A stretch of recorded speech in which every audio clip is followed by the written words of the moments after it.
Et si je te disais que ce n'est pas dehors, mais à l'intérieur même de ton Église que la sorcellerie a commencé à s'attacher à ta vie, que ce que tu vis comme des blocages, des oppressions nocturnes ou des retours en arrière sont peut-être liés à des choses que tu fais pendant le culte en pensant bien faire?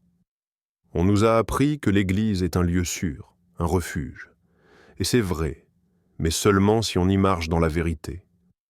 Car le diable ne craint pas les bâtiments religieux. Il entre, s'assoit, chante avec les autres et s'active à chaque fois qu'un croyant devient négligent. Aujourd'hui, des multitudes assistent fidèlement au culte, prient, jeûnent, crient « Alléluia », mais rentrent chez eux avec les mêmes chaînes, les mêmes cauchemars, les mêmes tourments. Pourquoi? Parce que ce n'est pas ce que tu fais à l'Église qui te protège, c'est la manière dont tu le fais et ce que tu portes dans ton cœur. Et si je te disais qu'en plein culte, au moment même où tu lèves les mains, tu ouvres sans le savoir une porte spirituelle à la sorcellerie? Et si certaines pratiques, aussi banales qu'elles paraissent, sont en réalité des alliances involontaires avec les ténèbres? Dans cette vidéo, je vais te montrer 5 choses précises que des croyants font à l'Église, oui, dans la maison de Dieu, et qui ouvrent la voie à la sorcellerie dans leur vie. Tu risques d'être surpris, choqué, peut-être même bouleversé.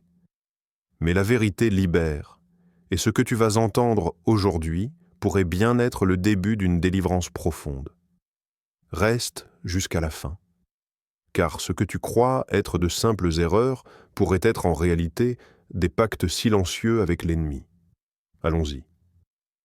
Ouvre les yeux, et surtout, ouvre ton cœur. Adorer Dieu, avec un cœur impur, les chants s'élèvent, les yeux se ferment, les mains s'élancent vers le ciel, les lèvres murmurent des paroles de louange, parfois même avec des larmes, mais derrière cette mélodie douce, il y a des cœurs durs, des cœurs pleins de jalousie, des âmes qui, dans le silence de leur esprit, détestent ceux qu'elles appellent frères ou sœurs. Tu peux tromper la salle, tu peux tromper le pasteur, tu peux même te tromper toi-même, mais tu ne tromperas jamais l'esprit du Dieu vivant. Lui, il regarde au-delà des instruments, au-delà de la voix, au-delà du rythme. Il regarde le cœur, et parfois, il voit une offrande que lui-même n'a pas demandée. Ce peuple m'honore des lèvres, mais son cœur est éloigné de moi. Matthieu 15:8. Tu es peut-être cette personne. Tu as chanté dimanche, tu as crié « Alléluia », mais dans ton cœur, tu refuses de pardonner ta sœur en Christ. Tu as même dansé sous l'onction, mais intérieurement, tu as envié celui que Dieu a béni plus que toi. Et tu penses que Dieu reçoit ton adoration? Non. Il détourne son regard. Car Dieu n'habite pas la louange des hypocrites. Il habite la louange des cœurs brisés et sincères. Il y a une ruse subtile que l'ennemi adore. Faire croire aux chrétiens qu'ils sont spirituellement puissants parce qu'ils adorent avec passion, alors que leur cœur est pourri. Mais ce que le diable sait, et que nous avons oublié, c'est que l'adoration sans sainteté est un piège. Ce genre d'adoration ne monte pas vers Dieu. Elle devient un parfum étrange qui attire non pas le Saint-Esprit, mais les esprits religieux. Oui, ceux qui savent bien imiter l'onction, ceux qui applaudissent ta performance, mais lient ton âme derrière l'estrade. Ceux qui dansent avec toi dans le culte, mais rient de toi pendant tes cauchemars. Parce qu'une adoration hypocrite n'est pas vide, elle est occupée. Elle devient un autel. Et tout autel spirituel attire une divinité. Si ce n'est pas Dieu qui siège sur ton adoration, qui est-ce alors? Combien de démons se sont glissés dans des vies à travers des cultes où l'on chantait avec des cœurs sales? Combien de croyants vivent des oppressions, non pas parce qu'ils ont péché dans le monde, mais parce qu'ils ont joué avec la sainteté dans la maison de Dieu? Ton corps est un temple. Mais si l'autel est brisé, les sacrifices deviennent désaxés, et le chant, au lieu d'être une louange, devient une offrande aux ténèbres. Tu peux cacher ton amertume au monde, tu peux enfouir ta colère sous des accords de piano, mais devant Dieu, ce que tu ressens parle plus fort que ce que tu chantes.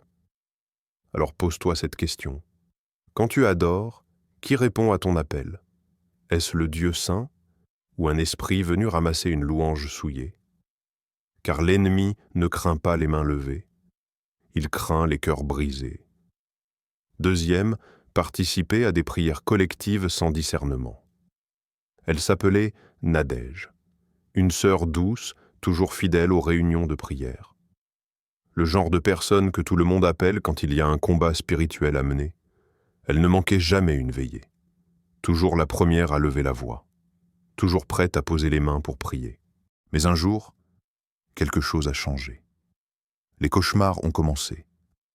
Des cris dans la nuit, une oppression dans sa poitrine au réveil. Elle n'arrivait plus à prier seule, une fatigue constante. Et ce regard vide qu'elle n'avait jamais eu. Au début, elle pensait que c'était juste l'attaque du diable. Mais plus elle participait aux réunions, plus sa vie se désagrégeait. Sa paix intérieure avait disparu. Et pourtant, c'était dans la maison de Dieu qu'elle passait tout son temps.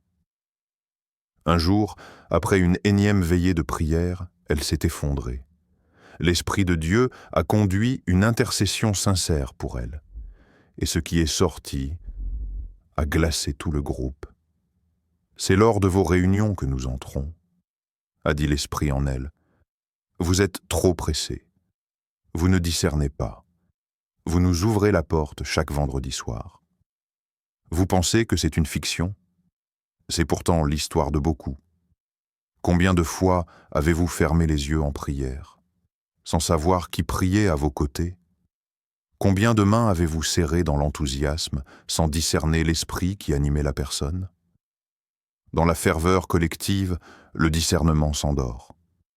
On pense que parce que tout le monde crie, Dieu agit. Mais tous les cris ne viennent pas du ciel. Certains sont des masques, certains sont des pièges. N'ajoutez pas foi à tout esprit, mais éprouvez les esprits pour savoir s'ils sont de Dieu. 1 Jean 4, 1. La prière collective est puissante, mais elle est aussi dangereuse quand les esprits ne sont pas éprouvés. Quand vous vous unissez à des personnes possédées, mal intentionnées, ou même inconsciemment souillées, vous fusionnez spirituellement. Et ce que vous ne savez pas, c'est que l'esprit de l'un peut devenir la porte de l'autre. C'est comme boire dans la même coupe que quelqu'un dont vous ignorez la maladie. Le danger n'est pas dans la coupe, il est dans ce qu'elle contient. Il existe ce qu'on appelle des transferts spirituels. Ce ne sont pas des légendes, ni des superstitions, ce sont des réalités invisibles mais destructrices. Tu pries à côté d'un cœur rempli de haine, tu t'alignes sur une fréquence spirituelle qui attire la même chose. Tu t'unis à une âme liée au monde occulte, tu ouvres en toi un canal pour la contamination. Et tout cela dans une atmosphère d'adoration collective. C'est ainsi que naissent les pactes inconscients. Tu as juste dit « Amen ». Tu as juste levé les mains, tu as juste répété les paroles du frère. Mais en esprit, tu as signé quelque chose. Ne sois pas naïf, les sorciers ne manquent jamais les réunions de prière. Ils y vont aussi, ils s'alignent, ils pleurent même parfois. Pas pour être délivrés, mais pour mieux infiltrer. Et la plupart du temps, ce n'est pas sur les faibles qu'ils ciblent leur énergie, c'est sur les fervents. Ceux qui brûlent de zèle mais manquent de discernement. Ceux qui veulent servir Dieu avec passion, mais qui refusent d'examiner les esprits. Vous fermez les yeux, vous vous tenez la main. Mais savez-vous vraiment qui prie à côté de vous? Et si le piège ne se trouvait pas dehors, mais justement là où vous pensiez être le plus en sécurité? Troisième, prendre la Sainte Seine avec un cœur divisé. Le pain est rompu, la coupe passe de main en main. Les visages sont graves, les têtes inclinées. Mais dans les cœurs, il y a de la rancune, de l'orgueil, du péché gardé en silence. Et pourtant, les lèvres trempent ce pain, et les gorges avalent ce vin, comme si ce moment n'était qu'un rituel parmi d'autres. Mais ce pain est-il encore une bénédiction si ton cœur est en rébellion contre Dieu? Est-ce encore une communion ou une profanation? Celui qui mange le pain ou boit la coupe du Seigneur indignement sera coupable envers le corps et le sang du Seigneur. C'est pourquoi il y a parmi vous beaucoup d'infirmes et de malades, et qu'un grand nombre sont morts. 1 Corinthiens 11, 27 à 30. Paul ne parlait pas ici de païens. Il s'adressait à l'Église, aux croyants, à ceux qui participaient à la table du Seigneur sans examiner leur cœur. La Sainte Seine n'est pas un symbole creux, c'est un acte spirituel puissant, un mystère divin. Et comme tous les mystères spirituels, il appelle une sainteté réelle, pas une image religieuse. Prendre le corps du Christ sans repentance, c'est manger une condamnation invisible. C'est s'exposer au jugement divin sans même savoir qu'on a déclenché une guerre contre sa propre vie. Mais ce que beaucoup ignorent, c'est que ce non-respect de la Seine devient une porte légale pour l'ennemi. Le diable n'a pas besoin de posséder ton cœur s'il peut t'accuser devant le trône. Et rien ne lui donne plus de pouvoir légal qu'un croyant qui profane volontairement les choses saintes. Tu participes au corps du Christ, tout en entretenant une vie secrète d'impureté. Tu bois la coupe, tout en refusant de pardonner ton prochain. Alors tu confirmes toi-même, par ton geste, une double alliance. Et dans le monde spirituel, les alliances se font souvent à travers un repas. Regarde les rituels occultes. Avant un pacte, il y a toujours une boisson, un pain, une coupe, une table. Et dans le royaume de Dieu aussi. Mais à la différence près que l'un mène à la mort, l'autre à la vie. Sauf quand tu joues avec la table du roi. Tu vois, la Sainte Seine est comme un sceau, elle confirme une alliance. Mais si ton cœur est divisé, si tu es assis à deux tables, celle du monde et celle de Dieu, alors cette coupe que tu bois ne devient pas une bénédiction, mais un témoignage contre toi. Le monde invisible te regarde, et l'ennemi, lui, attend ce moment avec patience. Il sait que beaucoup d'enfants de Dieu mangent et boivent sans crainte, et quand ils le font dans l'indignité, il se lève, et il réclame « Celui-là a violé l'alliance. J'ai maintenant accès à sa maison, à sa santé, à son sommeil. Ne joue pas avec le sang. Ne banalise pas la croix. Ce qui a coûté la vie du Fils de Dieu ne peut pas être avalé avec légèreté. Tu veux prendre la Seine ? Examine-toi. Pas seulement en apparence, mais dans les recoins les plus cachés de ton âme. Car celui qui mange indignement peut perdre bien plus qu'un repas. Il peut perdre la paix, la santé, voire même sa vie. Le diable ne craint pas les rituels religieux. Il redoute la sainteté réelle. 4e. Porter des objets consacrés sans savoir leur origine, une croix autour du cou, brillante, dorée, offerte avec ferveur. Mais qui l'a bénie ? Un manteau d'onction imposé avec autorité. Mais qui l'a oint ? Quel esprit l'a imprégné ? Ce que tu portes sur ton corps peut influencer ce qui entre dans ton âme. On ne le dira jamais assez. Le monde spirituel se cache souvent dans les choses visibles. Une bague, un bracelet, un foulard d'onction, une Bible donnée comme un cadeau prophétique, et parfois même une bouteille de huile sainte, censée libérer mais qui enferme à chaque application. Tu penses que tu te protèges, mais en réalité, tu t'attaches. Et pas au ciel. Il y a des objets qui ne sont pas neutres, des objets soi-disant sacrés, donnés par des personnes dont l'onction est une contrefaçon. Des prophètes aux mains sales, des hommes de Dieu dont l'autel est déjà lié à des alliances sombres. Et tu ne le sais pas. Tu acceptes, parfois, par naïveté, par enthousiasme. Tu portes. Tu colles ça contre ta peau. Tu dors avec. Tu pries avec. Et sans le savoir, tu as signé une autorisation spirituelle. Un transfert s'est produit. Tout comme dans l'Ancien Testament, les vêtements du sacrificateur étaient sanctifiés pour attirer la présence de Dieu. Aujourd'hui, certains objets sont consacrés pour attirer des esprits impurs. As-tu jamais prié avant d'accepter cette huile ? As-tu discerné l'origine de ce foulard qu'un homme de Dieu a posé sur ta tête ? Tu vois, dans le monde occulte, les pactes les plus puissants ne se font pas toujours avec du sang. Parfois, ils se scellent avec une simple chaîne, une simple huile, une simple touche, Et dès que tu l'acceptes, sans discernement, tu donnes un terrain légal, un droit d'entrée. Écoute cette histoire. Une sœur avait reçu une huile d'onction de la part d'un soi-disant prophète. Il lui avait dit « Oins-toi chaque soir avec cette huile, et Dieu te montrera des visions. » Elle l'a fait chaque nuit, mais ce ne sont pas des visions qu'elle recevait. C'était des oppressions, des serpents dans ses rêves, des suffocations, des cris au réveil. Sa vie spirituelle a sombré, et pourtant, elle priait, elle jeûnait, mais elle utilisait cette huile chaque soir, jusqu'au jour où le Saint-Esprit lui dit clairement « Ce n'est pas mon huile ».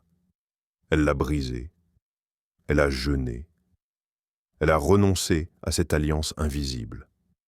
Et la paix est revenue. Tu vois, ce n'est pas parce qu'un objet est offert dans une église que Dieu en est l'auteur. Le diable n'a pas besoin de t'attaquer frontalement s'il peut te faire porter ce qui te lie. Il aime le camouflage. Il aime les objets chrétiens sans Christ. Les chaînes déguisées en colliers de foi. Avant d'accepter un manteau d'onction, discerne d'abord l'autel de celui qui l'impose. Avant d'accueillir une huile, interroge l'esprit qui l'a inspirée. Avant de porter une croix, assure-toi qu'elle n'est pas chargée d'un autre pouvoir. Tout ce que tu portes, spirituellement, te lie soit à Dieu, soit à l'ennemi. Il n'y a pas de milieu. Et dans ce combat invisible, chaque objet peut être un canal. Le vêtement du prophète peut devenir ton piège. La Bible d'un faux docteur peut devenir ton malheur. L'huile d'un homme possédé peut enfermer ton esprit. Le discernement n'est pas un luxe, c'est une protection. Ne porte pas n'importe quoi. Ne reçois pas tout ce qui vient de la main d'un ministre, car ce n'est pas parce que c'est dans une église que cela vient de Dieu. 5. Chercher les prophéties, au lieu de chercher Dieu, ils ne veulent pas écouter la voix de Dieu, ils veulent une voix spectaculaire, une voix forte, une voix qui tremble, une voix qui fait frissonner, même si elle vient de l'enfer, tant qu'elle annonce mariage, élévation, prospérité, ils disent « Amen ». Aujourd'hui, dans les églises, on ne cherche plus Dieu. On cherche des révélations, des dates, des noms, des numéros de téléphone. Les gens ne veulent pas plier le genou dans leur chambre. Ils préfèrent courir derrière des prophètes en costume, comme s'ils étaient des oracles grecs. On ne prie plus pour discerner. On s'assoit et on attend qu'un homme de Dieu nous dise ce que Dieu pense de nous, alors que le Dieu vivant nous a déjà donné sa parole. Mais voici ce que la Bible dit. Car il viendra un temps où les hommes ne supporteront pas la saine doctrine. Mais, ayant la démangeaison d'entendre des choses agréables, ils se donneront une foule de docteurs selon leurs propres désirs. 2 Timothée 4:3. Ce temps n'est plus à venir. Il est arrivé. Les foules sont là, des hommes, des femmes, jeunes et vieux, tous à la recherche d'une parole. Peu leur importe si cette parole vient de Dieu ou d'un démon, du moment qu'elle les flatte et les rassure. Mais tu dois savoir une chose, l'ennemi peut prophétiser, le diable peut parler, et il aime le faire avec des versets, avec un micro, depuis une chaire. Les sorciers d'aujourd'hui ne portent plus de collier de crâne. Ils portent des costumes 3 pièces, ils ne dansent plus autour du feu, ils chantent à la louange. Mais leur source est noire, et leurs prophéties sont des pièges. Quand tu commences à préférer une voix prophétique à la voix de ton père, tu tombes déjà dans l'idolâtrie. Et l'idolâtrie ouvre la porte à l'enchantement. Tu ne discernes plus. Tu obéis aveuglément. Tu es vulnérable aux esprits de divination. Et dans cette confusion, la sorcellerie chrétienne trouve son terrain. Oui, la sorcellerie chrétienne existe. Elle est subtile. Elle ne jette pas de poudre. Elle prononce des versets. Elle ne porte pas de gris-gris. Elle porte des croix. Mais elle manipule, contrôle, séduit. Tu veux vraiment marcher avec Dieu ? Commence par revenir à la simplicité de l'Évangile, pas l'Évangile du spectacle, pas celui des dons sans caractère, mais celui de la repentance, de la foi, de la sanctification. Rentre dans ta chambre, ferme la porte, Parle à ton Père, lis sa parole, soumets-toi à son esprit. C'est dans le silence, pas dans les projecteurs, que Dieu forme ses vrais enfants. Les prophéties ne sont pas mauvaises, elles ont leur place. Mais quand elles deviennent ton obsession, tu ouvres une brèche. Tu deviens dépendant de l'homme au lieu de dépendre de l'esprit. Et c'est là que l'ennemi t'attend, avec ses rêves, ses visions, ses paroles douces qui mènent à la ruine. Dieu ne cherche pas des chrétiens fascinés par les révélations. Il cherche des enfants qui cherchent ta face et non sa main. Il cherche des cœurs soumis, pas des oreilles qui frétillent à chaque « Ainsi parle l'Éternel ». Ceux qui aiment la vérité resteront debout. Ceux qui cherchent le spectaculaire seront séduits. À toi de choisir ton autel. Ce n'est pas l'Église qui vous protège, c'est votre position en Christ. Les sorciers ne craignent pas les bâtiments religieux. Ils fuient les vies consacrées. Si ces 5 choses existent dans votre quotidien, alors il est temps de faire un nettoyage spirituel profond. Dieu vous appelle à revenir à lui de tout votre cœur.